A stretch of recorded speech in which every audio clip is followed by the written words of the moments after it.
gonna have a ball just like we always do. Saturday night at the movies. Who cares what? You got to pump it up, don't you know? Pump it up. You got to pump it up, don't you know? It'll be a chance for Craig Conway to put one into the danger zone, and we've seen just exactly how dangerous we can be from set pieces in the semi-final. Conway takes. Oh yes! It's a goal! It's St Johnstone! Sean Rooney, downward header, and Yes! Saints and Get in there, Saints! here at Hampden Park. Craig Conway supplying the goods once again, and Sean Rooney finding the bottom corner, giving McCrory no chance whatsoever, and St Johnstone lead at Hampden. Unbelievable. And you know, when you said the first corner, I thought we've seen some tasty corners in this competition, and sure enough there it in, sneaked in at the post. Oh, but that's wonderful. Wonderful stuff. And big Sean Rooney gets in there. It comes in just in off the post. Brilliant goal. It's Great great goal. shot pulled and everything, Yeah, Stuart. aye. I'll take the penalty as well, come to think. Oh yeah, double jeopardy. Yeah. That's it! Yes! St Johnstone All over. have won the cup! Come on, you Saints! Yeah, beauty! As the players drop to their knees, St Johnstone have won the 2021 Betfred League Cup final here at Hampden. Absolutely stupendous. Fantastic! Come on, Saints! You know, pump it up. You got to pump it up. Their way into this final, deservedly so, and it's great to see. Great to see St Johnstone up there, and here's Jason Kerr with the cup, Jason Kerr and with he's the cup coming in in the his middle of it. Yes! Yes! Yes! Absolutely Yes! fantastic! Per St Johnstone, your time has come once again. Class of 2021, take a bow. Pershire salutes you.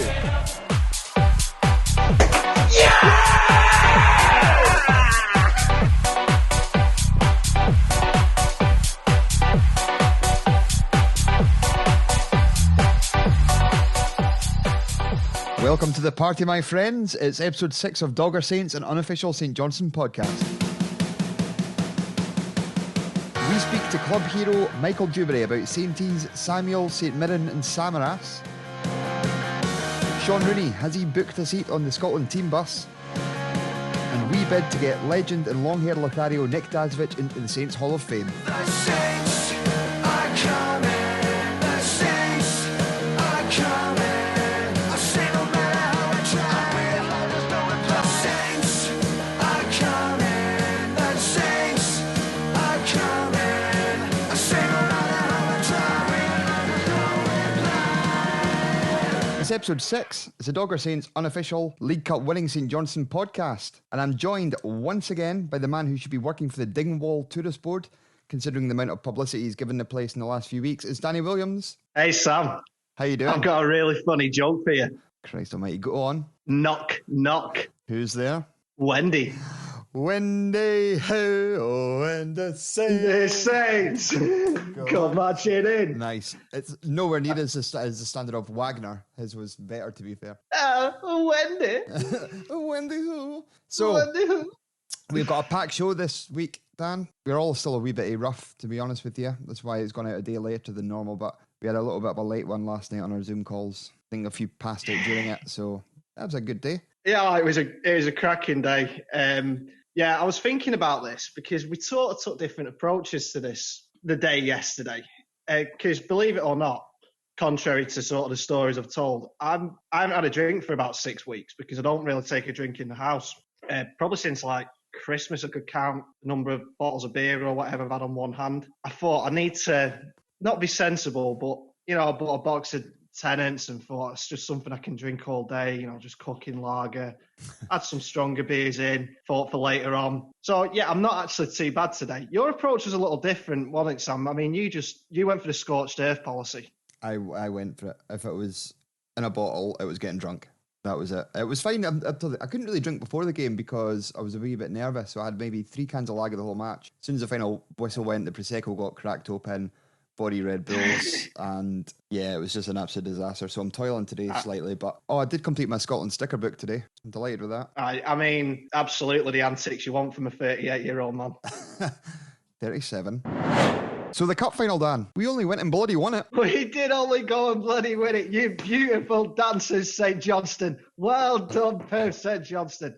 Honestly, mate, what an absolutely fantastic day. It was, I mean, we'll come on to the game in a bit, but just the whole feeling it's given everyone, because it's been a shit year. And for me, it was a little bit of a landmark, because like this weekend was a year since the last time I saw my family. Just going around Perth on Saturday, just was out for a drive, and then the game yesterday, and seeing what it's done to everyone it was absolutely beautiful, and it was a wonderful day, and I'm so glad that we've had this. And I know we've been saying all along, and everyone's been saying it to the point it's become a fucking cliche, but it wasn't the same. But it didn't stop all the people of Perth, all the Saints fans, all up and down the country, and overseas, having something brilliant to experience. And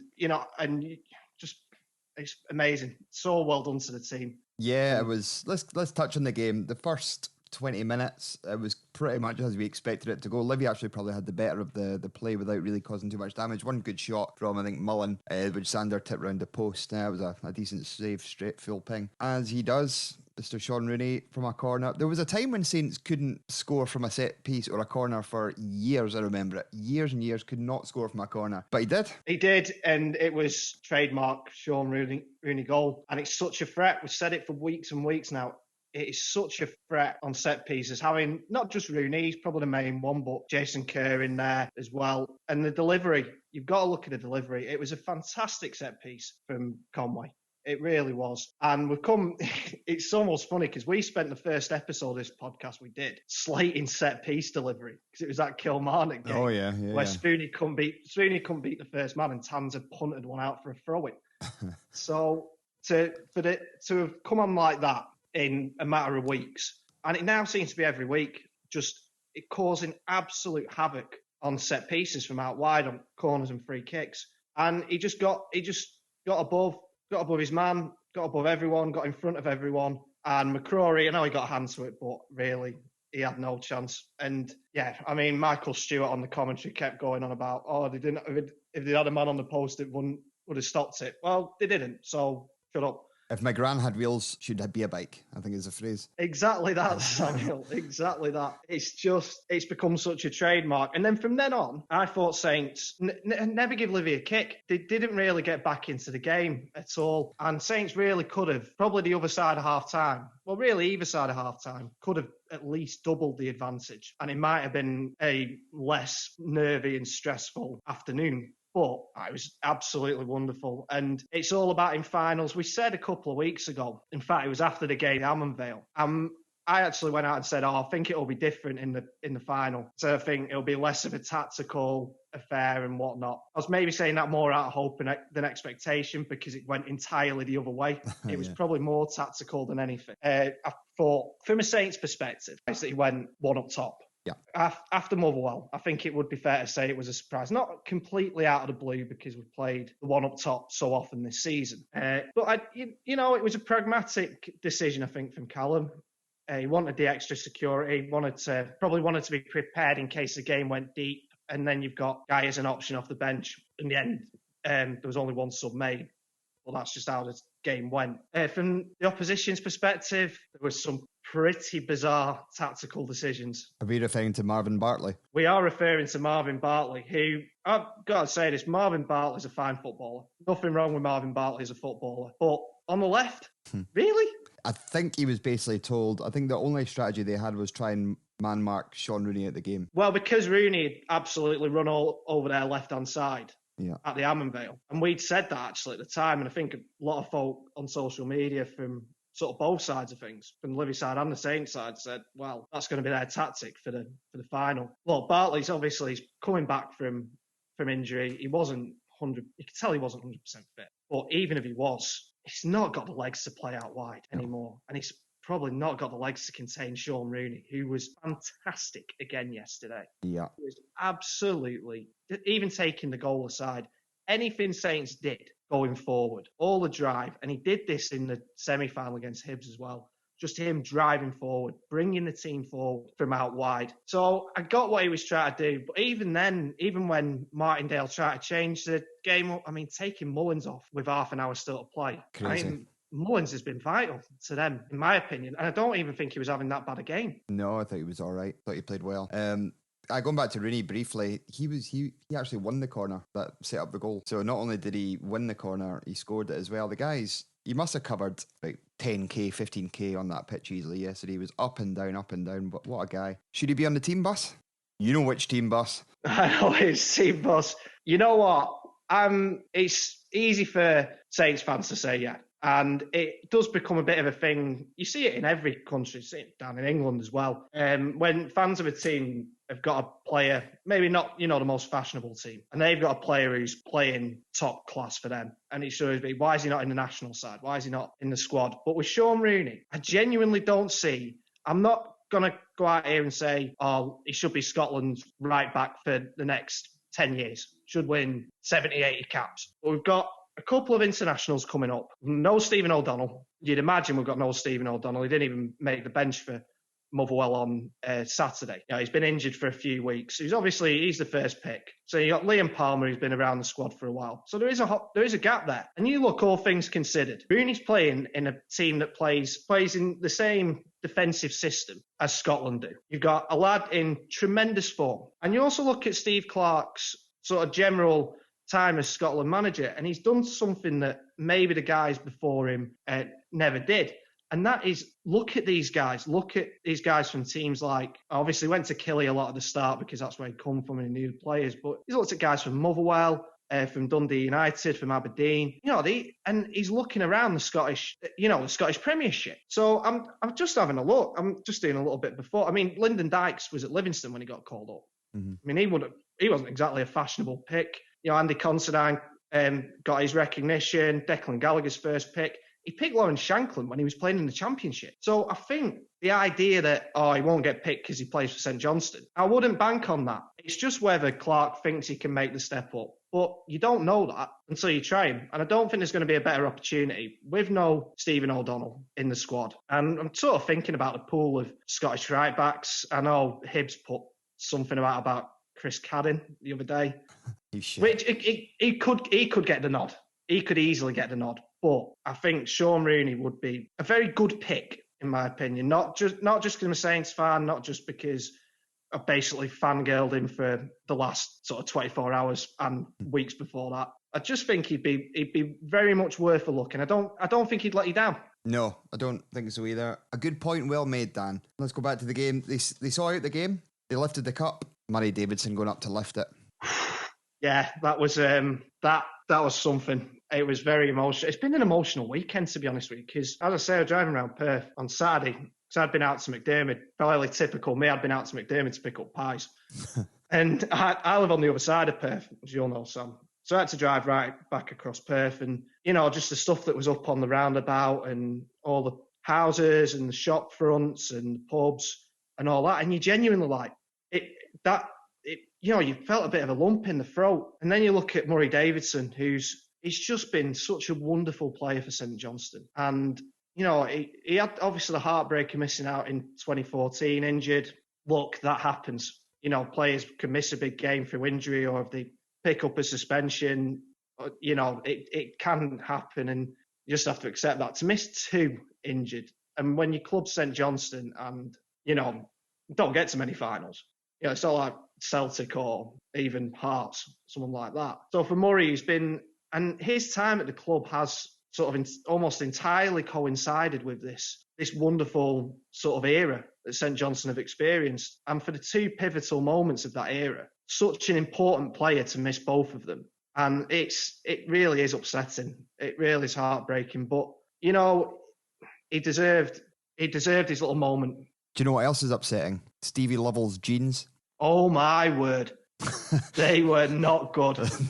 I'm not quite sure what I don't know what he was going for yesterday. Talked about he had this nice sports blazer on. Paul Payton on Twitter called out, said the wonderful world of Scottish football, sponsored by Glenn's Vodka. one of the managers in trackies, and Stevie Lovell's boy jeans. I would have put them down as Pierre Cardin's, or definitely TK Maxx efforts, them bad boys. But they were dreadful. They weren't good. And, he's 40 years old. Come on, man. But it was very Clarkson-esque, wasn't it, really, as a get-up? Let's go 2-stripe jeans and then some sort of, sports jacket. And, yeah, it wasn't a great get-up. At the end of the day, we won the Betfred Cup. We're now the second most successful team in the last 10 years. And get it right up, Libby. Get it right round you, Manu Dorado, you big gobshite.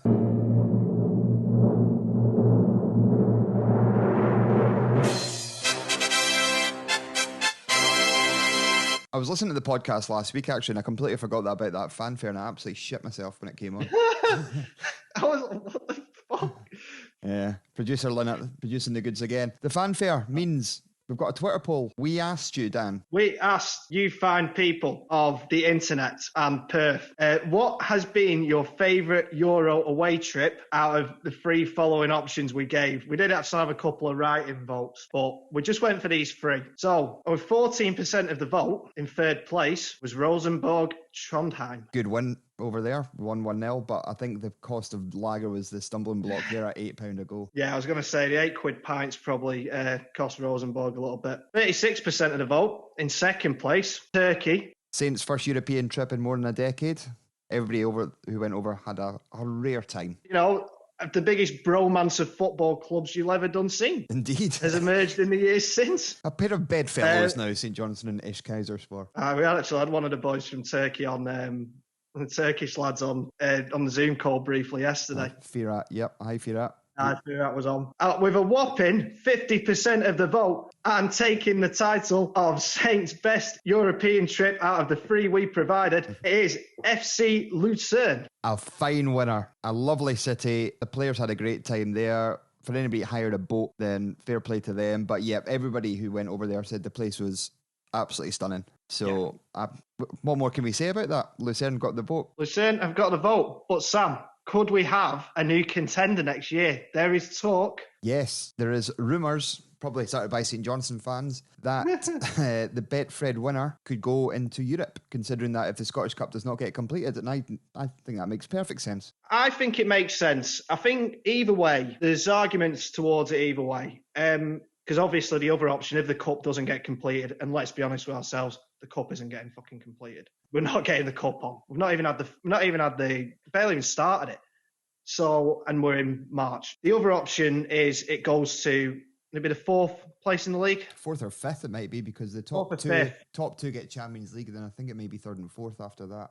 Yeah. So it's additional league placing, which obviously is a reward for sort of the course of over the season. But in a completely unbiased opinion here on the Dogger Saints Unofficial St Johnstone podcast, the unofficial podcast of the Betfred Cup winners, it seems natural that you'd give it to the other cup.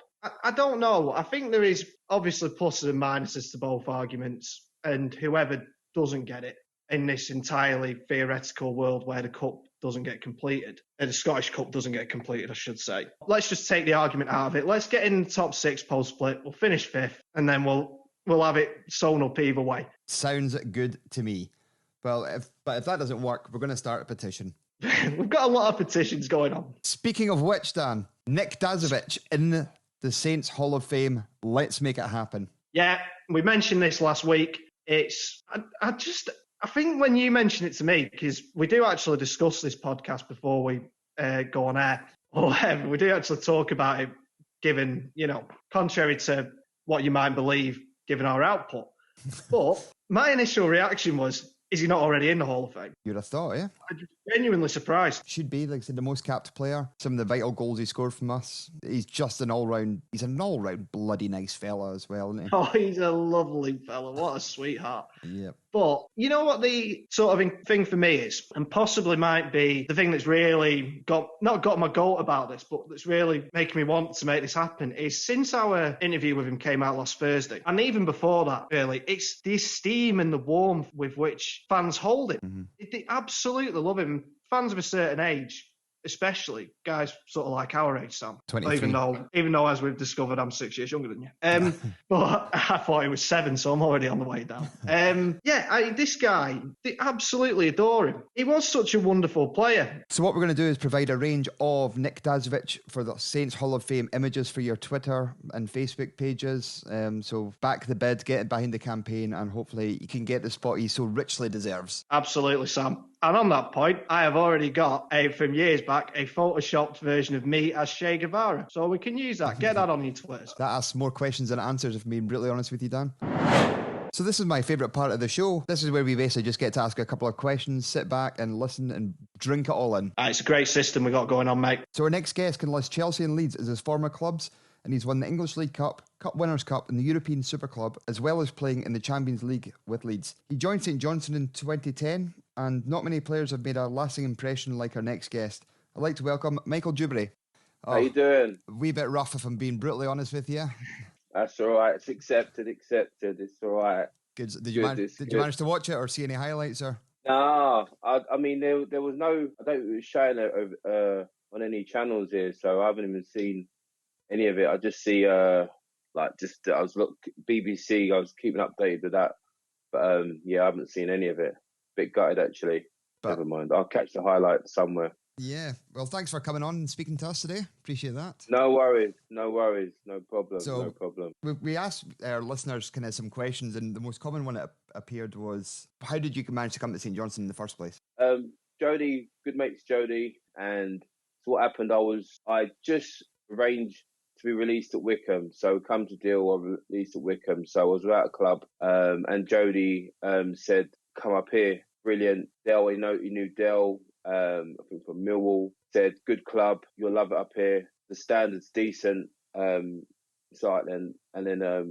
was that. And then I remember, so I said, come up. So I remember packing a bag, driving my car, put a driveway up there, sitting in my car, driving, tunes. I knew it was going to be a long journey. And my sat-nav packed in when I got just by the border. So I'm trying to find Jodie's house in Glasgow. I haven't got a clue. It's pitch black. I'm driving, I can't even text him this time because it's early hours in the morning. I'm trying to text him, phone him. Eventually, I must have been 3 hours later than I expected. Got to his, and then slept at his in the morning to leave early in the morning because obviously Jodie lived in Glasgow to come up to training. I'm driving training thinking, I went past this about 3 hours ago. That's how far I come. I was going past. I was like, oh my God. So I got up training and that was I met Dell, and that was my sort of intro. It was Jodie that really made it happen, speaking to Dell and coming up to St Johnstone. So yeah, that's how I got there. Cool. Well, you touched on the standard.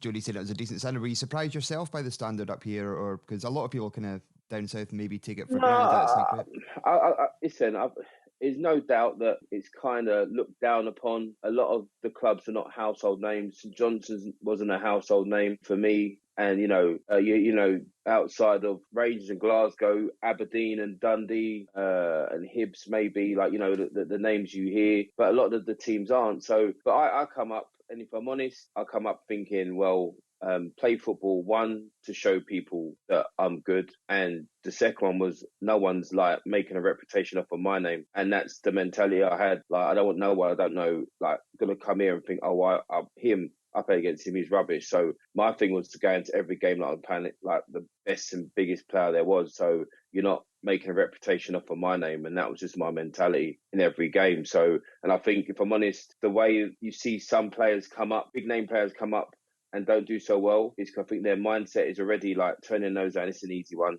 and just think they're going to turn up and have a go. And I think there's some very good players up here. And the thing is, sometimes what happens is the very good players ended up really being signed by either Rangers or Celtic. And then so they had all the crux of the best players and the best squad. So, but yeah, there were some very good players, I thought. So yeah, I was impressed with the standard. That it wasn't like easy games. It was a battle. There was always something hard in the game, and whether it was the weather or battling against the weather or strong centre forward. So there's always something you had to take from it. So I was impressed with the standard. You can say you have played for the second most successful team in Scotland over the last 10 years. I know. Someone posted that stat, and I was like, "Wow!" Like, so I said that. I've played for the second most successful team in the last decade. A proud stat. So great. Listen, I can't speak highly of St Johnstone and my time up here. The club is an intimate club. Fans, you knew, coming out of the after games, and fans there walking to your car, you knew them in a little, after game, talking to them, if you're ever up before game start, before game, I can't remember the name of the hotel, so you walk around, get something to eat in town, you see a few people. Social media, I've got quite a good bond and rapport with some of the Saint Twitter mafia, we used to call ourselves on Twitter, and God rest her soul, Mags, she was the godmother of it all. She passed away a few years ago. So yeah, like, great following. But I just loved it. Everyone says Rangers, Celtics. I'm a Saintie. Brilliant. And yeah, I think the fans still take you. Your name still appears pretty much every home game. The Jubilee chant still gets rang out around McDermott, so it's always great to hear. Like, so we won the cup yesterday, but you had a fairly good, decent cup run yourself. You've played at Hampden with St Johnstone. We were speaking to Chris Miller. We had him on a couple of weeks back, and he was talking about Peter Enkelman, saying he was a bag of nerves before that game, and and he had to get sent in before the start of the match to calm down. But what was your memory of that day? I did a podcast a while back. No, it wasn't a podcast. It was. I was talking to someone in a Scottish paper, and was talking about the build up to this game. And one thing that really eats me is not getting to that final, because one reason we was never a 3-goal worse than Motherwell. I thought we should have got there. We had a squad, a team to get there, and I wanted to. When someone started saying it's been so long or teams never won anything, I was like, I want to be part of that. I want to. When people go back years into the club, in all the hallways, in all the boardroom, they see my picture lifting a trophy and be part of that team. I wanted to be. That's what I want to be part of. And in the build-up, felt great. Again, like, we played them before. There was nothing about them that frightened me. But yeah, the Enks was, and it was funny because he was one of the most experienced. He played at Billa. It's like pre-experienced. He was like, you're thinking, really? Like, is this how it is? Like, so it wasn't great. It didn't put me off, like, thinking anything. But even kick-off, I thought, okay, cool. Because I always thought our back four was like one of the best in the league. I'd always thought that. Cup tie, solid. You're going to get 8 out of 10. At worst, he's going to give you a 7 out of 10 performance. But he was 8 out of 10, and then maybe a 9. Ando, Ando was just, if he didn't kick the ball, he'd kick the person and the ball. And then sometimes he'd have even greater game. You're thinking, this guy should be playing for Scotland. And at worst, he's just going to get booked, and you have to just speak him through so he didn't get sent off. But he was a good partner for me. He had full of energy, enthusiasm. Just keeping the Rottweiler on a leash at times for 90 minutes, without him having to kill everyone and want to kick everyone, infusing them. Danny Granger at left back, good left, solid. And at his worst, it was just going to be maybe a 6 out of 10 like Rocky. But, we had a solid back four. Enks, we just kept it limited to long shots, and that was quite comfortable. The thing that, looking back, that was the worst thing is, I'd say, is that Sammy should never have played. He was come back from injury. He wasn't the fittest when he was fit, was he? So half fit Sammy was just like, oh. And I think I honestly believe that he lied to the gaffer in the sense that of his condition. I think he wanted to play the occasion, and I think he put himself before the team. But I don't think he should have played. A fit Sammy in the game plan might have been what we needed, a little bit of movement to destabilise them, but an unfit Sammy like we got, I don't think we got anything from him. No, nothing. It was just, and it was frustrating. 3 goals, and it was like, that eats at me loads, like through not just my time at Scotland career-wise, and I played semi-finals and lost before, but that one, just when that we had so much and we could have went all the way.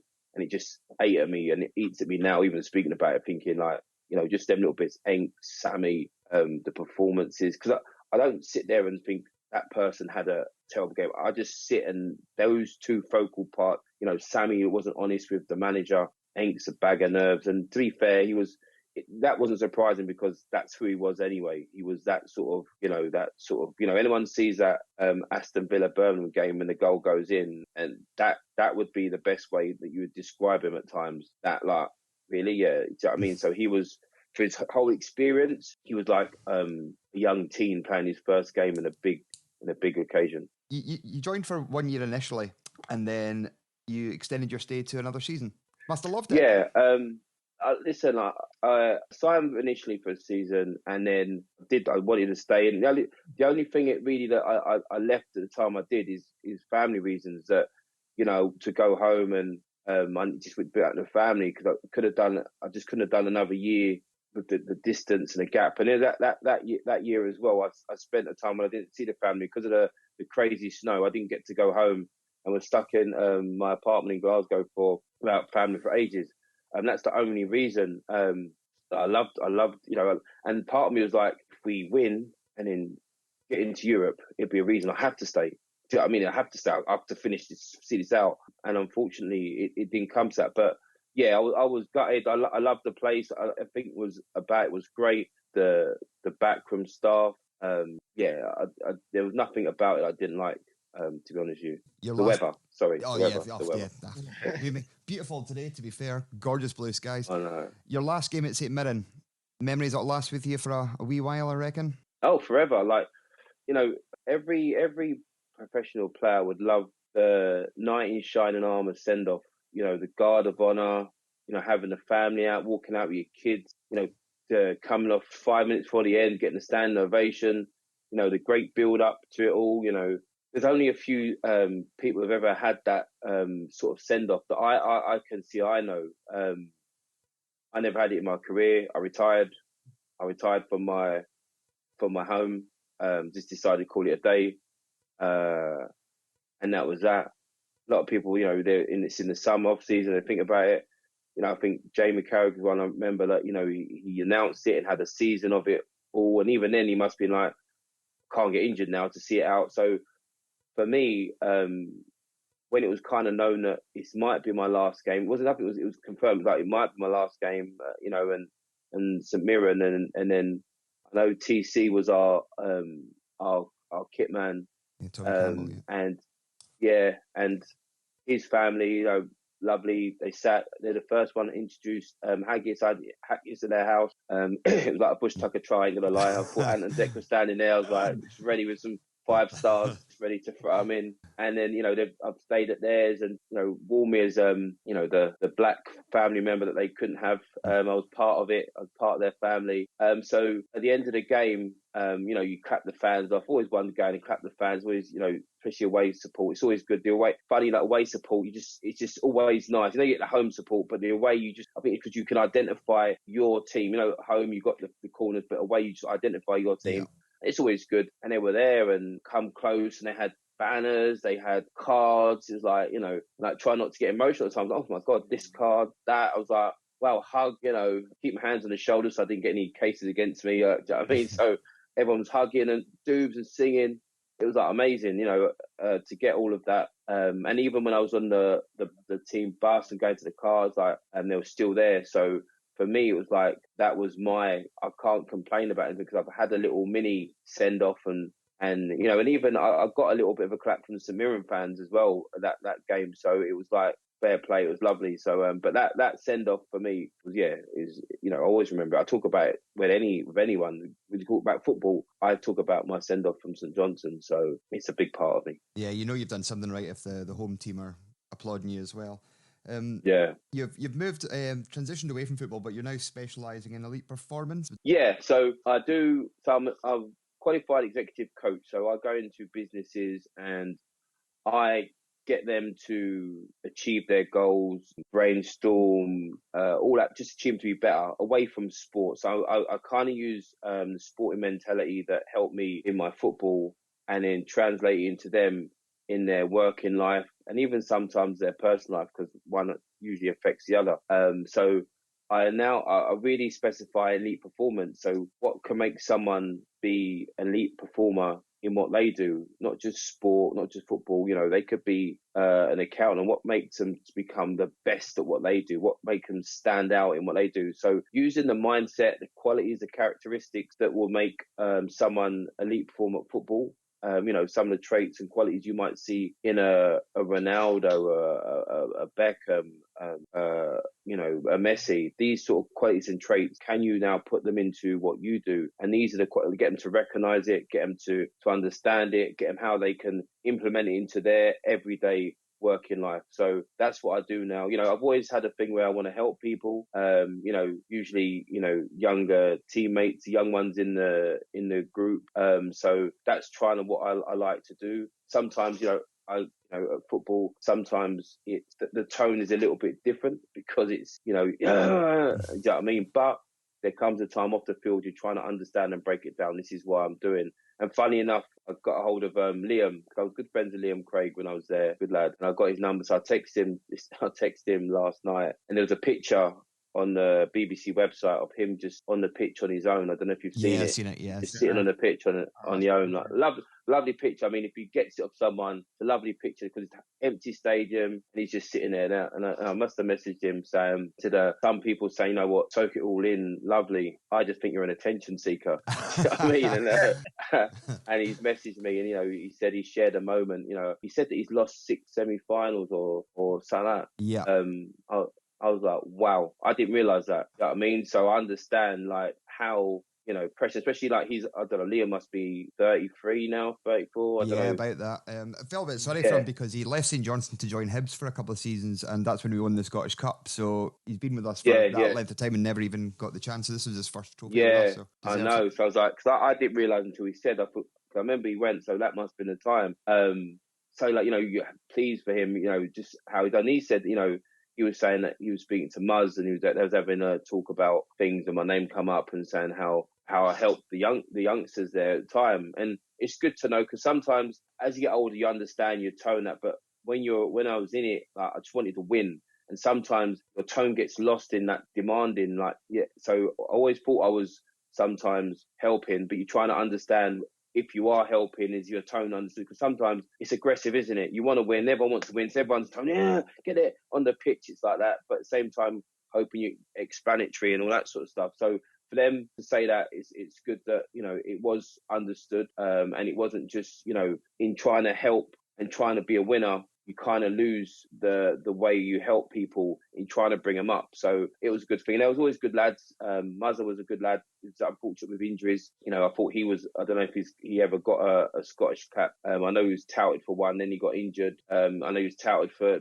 a move to Rangers, then he got injured. So maybe, you know, his career is plagued with injuries, especially at the wrong time. Good player, powerful runner, you know, was really, I thought he'd done really well, you know, playing alongside Jody. I thought he just really worked really well until injuries hit him.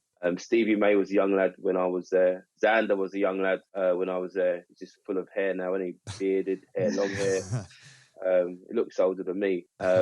So yeah, it's so what I do is just trying to take what I love doing and helping people, and, you know, it's just a different industry, but I still like to get into the academies. You know, maybe one day I'll speak to St Johnstone and try and come and deliver to the academy up there. Excuse to come down or come up and see a few people. Brilliant. All right, mate. Michael, it's Danny here. Just a couple of questions from myself. We've sort of touched on it, and you just touched on it there, how, you know, you got on with so many people in the squad when you came up. But how important for you in those early days was it having, you know, one of your Chelsea pals there, having Jody?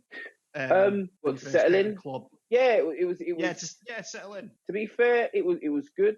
It helped me just off the field. Like, you know, because I think maybe if he wasn't there, I might have been in Perth, might have been on my own, but I was down and I was with him. So someone to settle in to make things off the field easier. But, you know, the squad was just so warming and bringing everyone in. That bit was easy. Like, Jody didn't play a massive part in that. Jody said, you know, actually took me in the dressing room and then went about his way. So I was just round people. It was like an easy squad to get on with. There was no egos.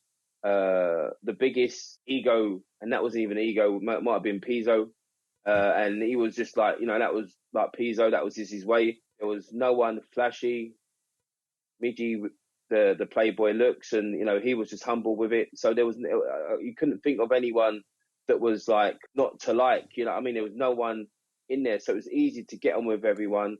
And it's a good reason for me to stay humble. I'm a humble person anyway, so I don't come with an ego. So it was good. It was So Jodie having there was great for me to settle, make sure when I went home, I just wasn't yearning family or bored or just, I mean? It was just like, so that was good. But, once I was at the ground, there were so many people that just warm in and made it easy. One final one. It's saw you post a few pictures of your time at Saints the other day on Twitter.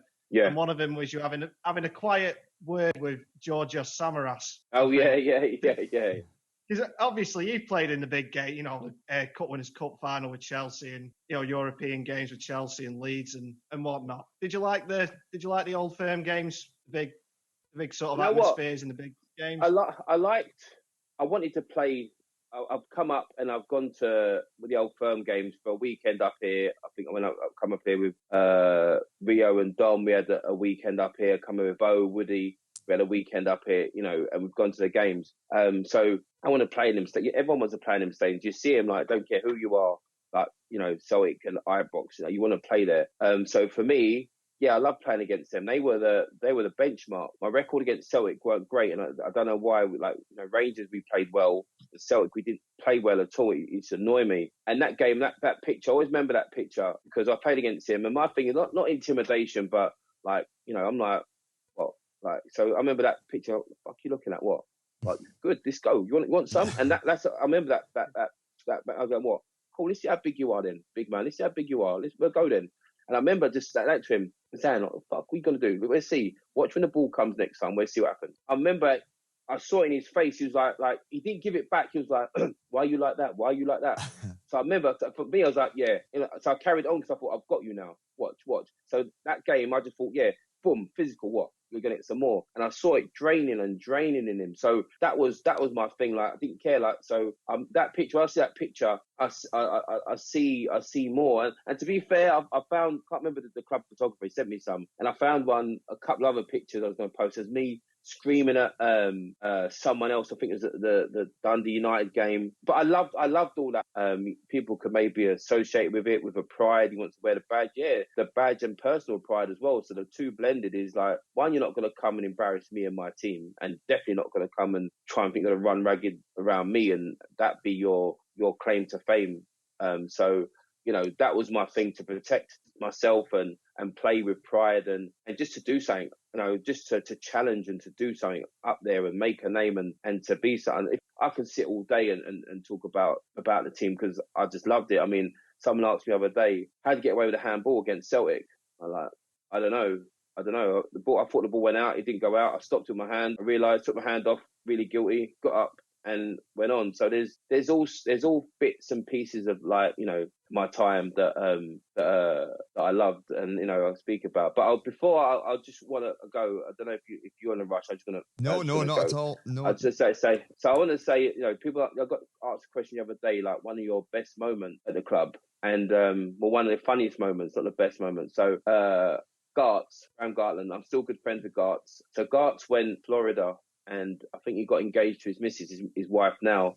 Told the story. I think they might have been with dolphins and proposed with the dolphin or something like that. So everyone, exaggerated. Oh, they made the dolphin eat the ring and they splurted out the thing and it come out. Everyone's making jokes, like laughing, joking jokes. So it's going on for a couple of days. We've got a game at home and I can't remember who was playing, but I think I ordered some balloons and I ordered some like dolphin balloons, like for Gart's to come Gart's. So got these balloons, they're in the change room now. I think they might have been there from the Friday, but left in the change room. So we've got these balloons in the change room. We've come in from playing the game, half time, we're playing shit. They're all like pissed off, like angry, shouting. But as he's shouting, he's floating in the change room, these dolphin balloons. So everyone's trying to take Del seriously, and everyone can see these dolphin balloons, but no one wants to touch it to make it obvious.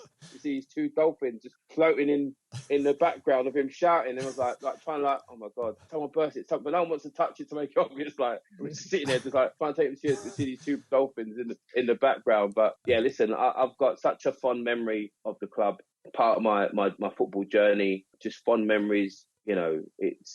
It's I've got nothing there's nothing bad about my time up there apart from maybe leaving. Everyone there was great for me. You know, I see tweets, people putting me in some of their opinion, the best St Johnstone teams. I mean, if I was on the bench of the best St Johnstone team, I'd be buzzing. You know, my time was short. Just to be around the club and just be thought of still. I did get some stick the other day because I put the wrong date. I knew it was the Sunday, but I put today, and everyone's going, "Oh, seriously?" I was like, "Oh, I didn't realise." You know, you put it in and you put your phone up. So, yeah, I knew. Like, they just saying, "I knew this date." Sounds like you didn't. Yeah, I knew what date it was. Like, you look guilty. I did know what date it was. I did actually. A little kid. But yeah, just for me, it's just I'm just buzzing that they won. You know, I've still got people at the club, so you know, it's just a really, really, really good time for me, and just proud to be part of the club. Brilliant. Well, it's the mark of a man that can be at a St Johnstone club for 2 years and make such an impact. So it's been an absolute pleasure having you on. I've got 2 questions to ask you. Just I need one word from you. Does pineapple belong in a pizza? No. And what's your favourite dinosaur? T-Rex. Good. Even they got funny arms, they can't swim. T-Rex. Yeah, that's 2 it. correct answers there, Michael. Yeah. Well done. You can be our pal. Well done. Okay, now listen, anytime, man. Hope it goes well. Listen, have a good day, right? You Top too, man, my boys. friend. Thank Cheers, you very buddy. much. See you later. See you later. Thanks a lot, Michael. Cheers. Bye-bye. The standard of guests we get on here is absolutely frightening, Dan. It's unreal, and we're acutely aware of how lucky we are to be sort of getting these people on, and just how gracious they've been with us, how every single person we've asked, and just how gracious they've been with us, because they've all been so accommodating to us and so kind and generous with the time. So absolutely massive thank you to Michael. So I was really enjoyed that interview. So that was fantastic. Again, what a lovely guy. And there's a recurring theme here, Sam, and I think a few people, you know, on the socials and stuff have picked up on this. The warmth with which everyone was spoke to holds the time at St Johnstone. Yeah. I've not had anybody come on and said, no, it was shite. Oh, well, we'll get Rowan Vine on one day to balance the scales out. And that was it. But in case you're wondering why I asked the dinosaur question, Dan, you did look at me like with a bit of face of what the hell are you talking about? May I introduce you to this young lad who is one of the Saints mascots at the weekend, the virtual mascots. He had a little Q&A with Callum Davidson and Jason Kerr, and this was his question. Do you have any superstitions, and what's your favourite dinosaur?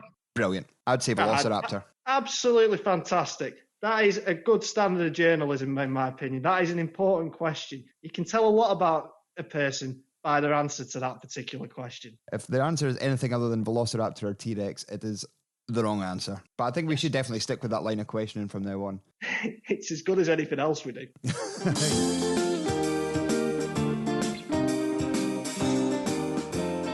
Even if we stopped doing this podcast, I'm going to make that my ringtone. Yeah, I'm going to put it on my playlist simply entitled Bangers, and it will be one song, and it will be that jingle.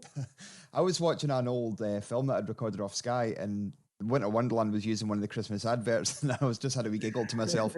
That song will forever be considered the George Royal and the Royal theme tune. And, geez, our inbox this week, flooded with It's been booming. Unbelievable. Business is booming. These are exactly right up our street. Some absolute nonsense sightings of players in stupid locations. A couple of them in Perth. Somebody just spotted Callum Henry in Perth City Centre. That'll do. That was Duncan. Spotted him. Graham on Insta said he's seen Miguel Someo outside Clinton Cards. I love it. Don't know why that's as funny as it is. It shouldn't be that funny. Should not be that funny. Lorraine messaged me to say she's seen Keegan Parker on Tinder. Oh, dear Lord. That cannot be good for Lorraine. No, certainly not. But yeah, it's up there. I don't know if that counts as a spotting. It should do. That counts as a spot, doesn't it? Yeah, we're having that. We've also got Craig Middleton on Facebook said he's seen Steve McLaren on a plane coming back from Tenerife. Twice? Yeah, like 1 year after the next. Maybe they're on the same like timeshare thing. Unless I read it wrong, but I'm pretty sure that's... Oh, no, I reckon you're probably right. Just both of you, Mac and Craig, stop being so predictable, lads. Mix it up. Or we might just change the name of this feature from O'Boyle and the Royal to Where Have You Seen Murray Davidson Walking About Perth? He gets about everywhere, that lad. He does. He's the most popular person in our inbox. We had a message through. Somebody said they bumped into him the night before the cup final down by the lights. Probably just having a little weep to himself, the guy. Bless him. I know, but he was in good spirits by all accounts. So if you've seen Murray Davidson walking anywhere or around town, let us know. But Dan, over to you. Now, what we want to know is, and it doesn't just have to be Murray Davidson, but whatever Saints players you've seen in random locations, let us have them via all the social streams. I'll give you some examples. So have you ever seen Fraser Wright attending a farmer's market down the South Inch car park? Or have you ever seen Lee Croft causing the demise of Scott Street Pizza Hut with his liberal and literal interpretation of all you can eat? Let us know. Oh, I'm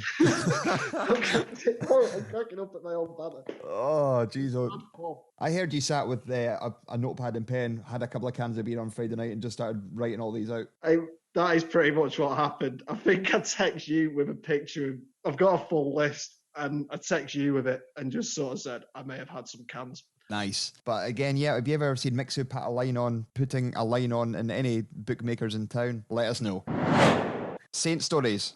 We've been to Dingwall twice out of the first 4 episodes, but we are staying firmly in Terra Firma in sunny Perthshire. This story I got texted by a guy called Kev Stewart. This is a belter, Dan. I'm excited about this. I genuinely haven't heard this before, so I'm really excited. But it involves Sunday League football, which is usually a goldmine for any kind of entertainment. I never told you about the time that I got chased around the referee by a corner flag, did I? Because I called him a horrible name. He chased you with a corner flag? Yeah. I'm not going to repeat the word I used because it's not a nice word. I called him a yeah, I wasn't proud, but he cancelled the game. He was losing control, so he just cancelled the game. And somebody said, what's happened? He went, oh, it's the ref, he's a yeah, so he got angry, like he just started seeing red mist, and he just grabbed the corner flag and started chasing me off the pitch. So I had to run it into my car with full kit and drive off. This puts into perspective a time when I lost my head a little bit during a Sunday League game up in Dundee. You know the Riverside pitch is next to the airport? Yeah. Yeah, that detail will become vital. A lad it wasn't even a penalty, it was outside the box. A lad took a dive over me, and the ref's given a free kick, so I kicked the ball into Dundee Airport car park. My ball, I'm going home. I also called the ref some names. Yeah. I got booked. That's all right. You can take a booking. Take one for the team. That was good. Liam Gordon's yesterday. That was a great one. Great tactical booking, that one. Getting absolutely skinned. But anyway, that wasn't even the stories we were going for. The story, like I said, was sent in from Kevin Stewart, who playing football for the Moncrief Arms on Sunday down the Inch, playing a friendly. Attila Zakerlioglu, a.k.a. DJ Dino. He used to go down and watch the Moncrief Arms on a Sunday. And I'll read this out. He used to ask me on a Friday who we were playing on a Sunday, and he always went out for a jog, then would come and watch our games. The week before his last ever game versus Celtic, he said that he wouldn't probably see us again. It was a friendly and we were getting beat, so I threw him a top and said, come on, we need you. He wasn't going to, but we were like, they're not going to sack you anyway. So he came on and bossed it. And the claim to fame, Kev said, was that he did a 1-2 for him to score. So St Johnstone player in jogging ends up playing Sunday League football while still playing for St Johnstone. I mean, you'd just be, if you were on the opposition and you were winning at the time, and then that happened, a literal professional footballer, a present professional comes on, yeah, you wouldn't take kindly to it. I remember playing a charity match, and Paul Sheeran was playing in it, and I was next to him, and it's ridiculous, the quality standard, like the difference of their touching it and ability and manoeuvring. It's sickening how good these guys are. I know. You can get guys, as any of us have played sort of Sunday League will know, there's always someone down south, it's known as you've had trials. Oh, he's had trials. Oh, he had a trial for Forest. Right. Whereas up here, it's, oh, he's on the books of Rangers or Celtic. And then you look at him and you're like, no, you fucking weren't. Huh. No, you weren't. Why you lying? So, yeah, when you get someone who is actually genuinely dead good. Like Jay from the In-Betweeners, he had trials at West Ham. He did have trials at West Ham. That never happened. Or Father Jack from Father Ted, where he said he had a trial for Liverpool, and he went, no, he was on trial in Liverpool.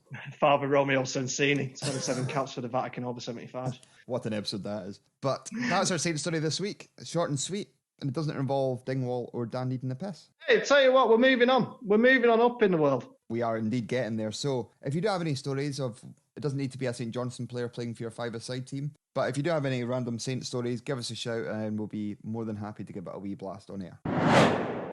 Hurdy-gurdy, hurdy-hurdy-hurdy. We're off to Sweden as Doggers on tour. Hello, Sham. Let's go on a tour. The fuck was that? I don't even know what that was.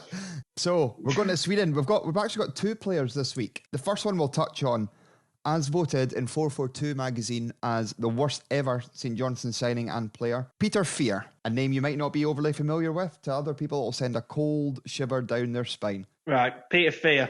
Sam, the only thing I can compare this guy to, because there's just no presence of him, like, of his career, apart from the 4 games he played for St Johnstone. Now, going back to Sunday League, which is a topic we apparently can't escape today, typical, innit? Win the League Cup yesterday, I win a major trophy, and all me and you can talk about is Sunday League.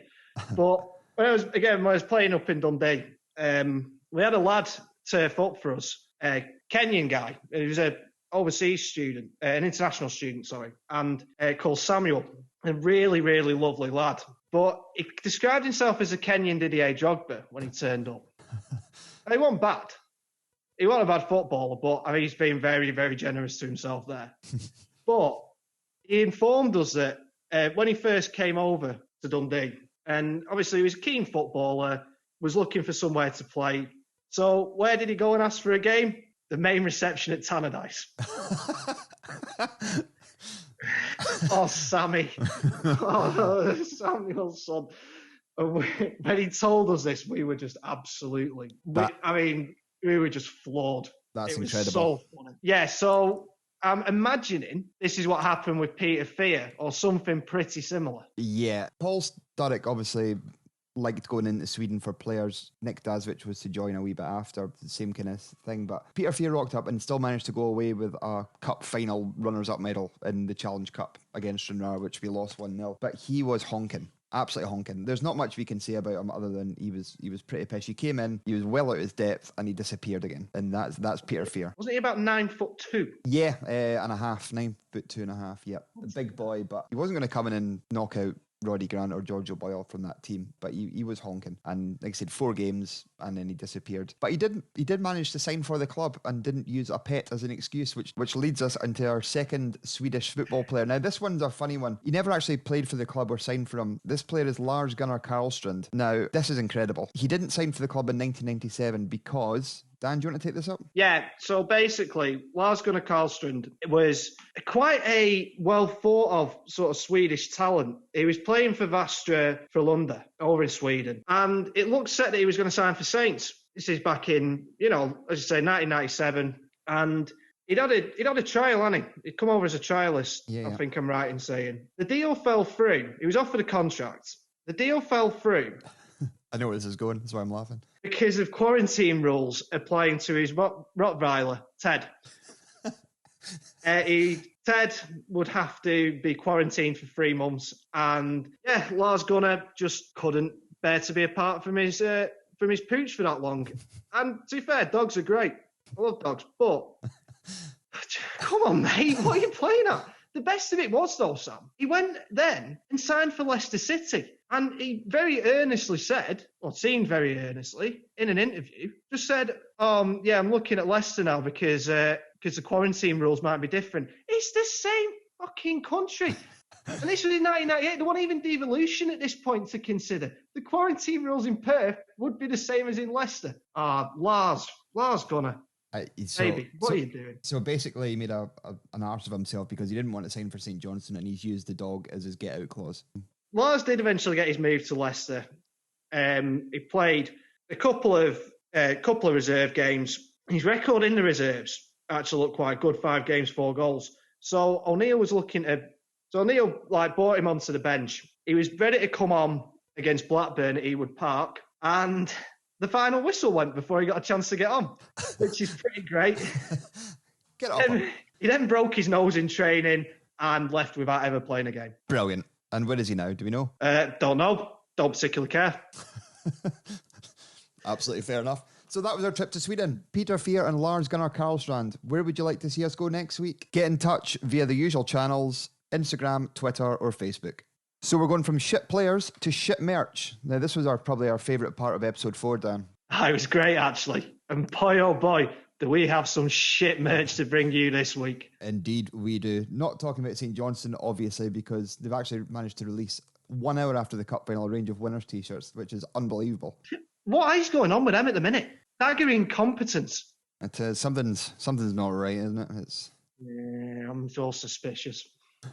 But yeah, certainly not. This is probably the most non-St Johnstone related part of the show, but everyone loves shit merch, and we have got 2 absolute beezers for you this week. We have got from Bolton, your neck of the woods, Dan, roughly. I am not from fucking Bolton. I'm from nowhere near. Well, I'm not from nowhere near Bolton. I'm from quite close to Bolton, but I'm not from fucking Bolton. You do sound like an extra from Phoenix Nights. Kenny Dalglish Senior. Dalgleish. Dalgleish. So, Dalgleish. Bolton Wanderers released a Bolton Wanderers themed tape measure. Outstanding. I mean, the thing is, there'll be folk, we laugh at this because it is shit, but there'll be folk that are generally like, oh, I need a tape measure. Oh, there's one with a Wanderers badge on it. Oh, I'll get that then. Brilliant. Show your support by measuring things. Yeah, at least it's functional. At least a purpose. It's not like a fucking Fulham in Buxton Park. I had a look on eBay for one of them. I couldn't see any. I was going to gift you one. I'll tell you what else is also functional. We mentioned Coventry City last week for their badge on upside down. They've also came up with a beezer which is actually quite a functional product, but it's completely irrelevant and it's got nothing to do with the club. Dan? Yeah, Coventry City have their own range of screen wash, which is just incredible. Right, we're drawing between sort of General Tat and so like General Tat was like them pencil toppers you used to get when you were a kid, something like sweatbands. This is just bizarre, incredible, hilarious stuff. I don't even see the point of the screen wash because the tape measure, right, I can't believe I'm going to say this, but you're a joiner or something, you're doing a job around someone's house, you know, they come back on the dinner hour or something like that. Oh, look, the joiner's advertising the club. Brilliant. Right? That is very much a theoretical scenario. I think I'm going to support Bolton Wanderers now. That is the inspiration I need. If it's good enough for my joiner, it's good enough for me, right? And then you get the screen wash. What's the point in branding screen wash? It'll sit in your boot at best. So who's going to see it? Like members of your family. Oh dear! It's just this section just cracks me up every week, and it does match the colour of the team. It's a kind of sky blue liquid. So yeah, we're maybe being too generous to it here, but still, Cov, you've provided us with some good content, so keep doing what you're doing, baby. Thank you very much. And if you've ever seen a Rochdale FC pizza cutter or an Albion Rover chandelier, let us know. With all this stuff at the League Cup, Dan, we forgot there's actually a league running as well. We've got a game on Wednesday. We have got a game on Wednesday, back to life, back to reality. And it's a biggie, isn't it, really? It's for both sides for different reasons. Hamilton probably need the points more than us, but that doesn't really concern me in the slightest. Yeah, we could do with 3 points, really, to keep the pressure on St Mirren in sixth. They had a really good win at the weekend. Whether it makes an awful lot of difference which side of the top six we're on is debatable, but it'd be nice to get in there, and really a win on Wednesday is essential to doing that. I fucking hate Hamilton. They just don't die, do they? Why will they not die? The stupid fucking L-shaped ground that you have to walk upstairs to get into the stand. And the marquee and the pissing Sainsbury's behind one of the goals. And it's home to the worst of, like, when Saints didn't get promoted in 2007 or 2008, whenever it was. Obviously, the last game was at Hamilton. So that's my memory of that place, just full of bad memories. But yeah, Hamilton, as soon as you put your Christmas tree up in the attic, that's when Hamilton decided to come out of the attic and turn up. It is almost impressive, to be fair to them. It really is. It's like they're just pissing around. Yeah, it's just like they're pissing around for the first 6 months of the season, and you go, oh, we better save ourselves again. Yeah, exactly. And the bottom of my pie rankings. They are scientifically bottom of the pie rankings. Were they bad pies, were they? Well, it didn't help that I dropped it. But I sort of got a good first touch on it and flipped it onto the foil side before it hit the ground. Oh, nice. So I ate it, but it still didn't help matters. Yeah, back to the actual football side of things with it. How many changes do you think?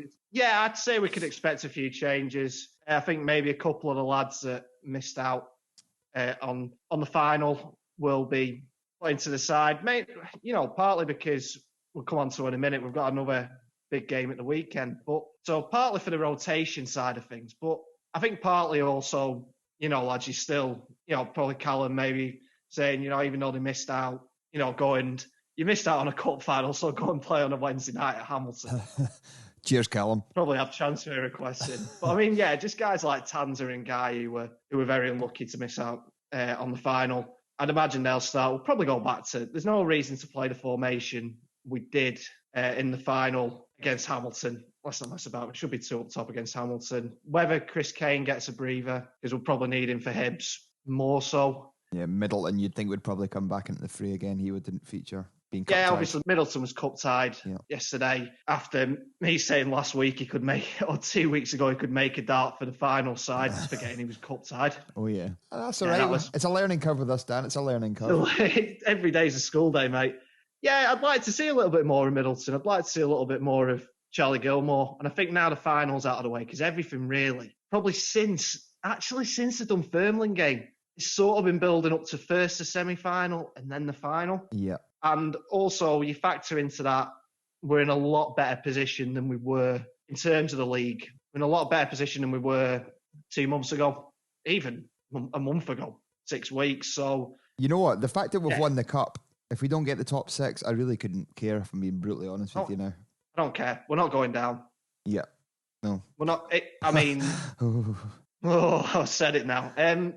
But a result at Hamilton goes a long way to keeping us just out of any shenanigans. Let's not mess about. There's 4 or 5 worse teams than us, even in that bottom 6. So Hamilton are one of them. So I'd expect a result. But as we say, Hamilton just do weird things between February and May every single year.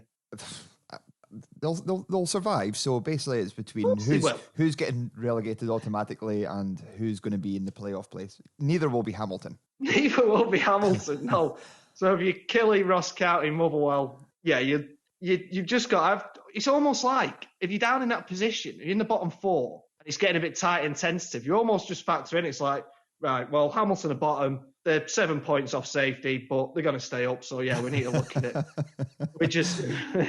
we need to factor that in. Fair play to them for it, but it could be the season, though. This could be the season. And with the greatest respect to Hamilton, I'd rather have a couple of away days at Inverness or something every year. You don't need to. You don't need to go up that A9 anymore. Actually, we do. We need the stories. So, you keep on going up north, Dan. Appreciate that. My trips up the A9 are what keep this podcast going. Saturday, Hibs at home. Yeah, big game again. I mean, Hibs are a funny one because obviously they had a truly dreadful result on Saturday. I mean, losing at Easter Road 2-0 to Motherwell. We slaughtered Motherwell last week. Slaughtered them. We slaughtered them. And Motherwell, by the sounds of things, I only caught the highlights, so I don't really know the full picture of the game. But from what I can gather, was a vast improvement. It couldn't have got any worse for them because they were absolutely pony and trap against us.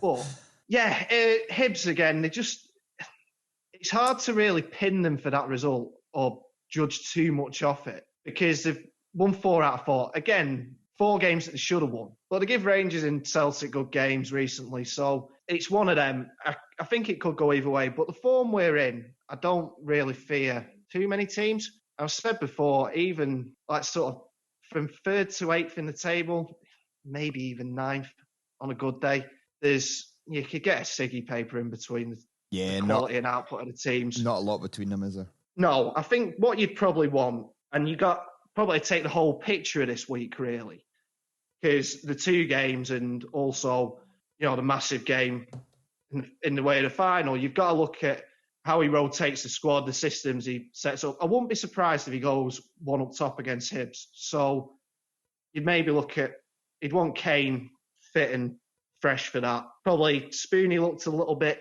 like he might have just been carrying something still in the final. Don't get me wrong, he had some absolutely gorgeous touches and by and large had a very good game. But it might just be a little bit of I think Hamilton might be a little bit of a chance to say, rest up, see if he can get back for Hibs. Makes sense. But 6 points this time next week would be lovely. We'll review both the games next week.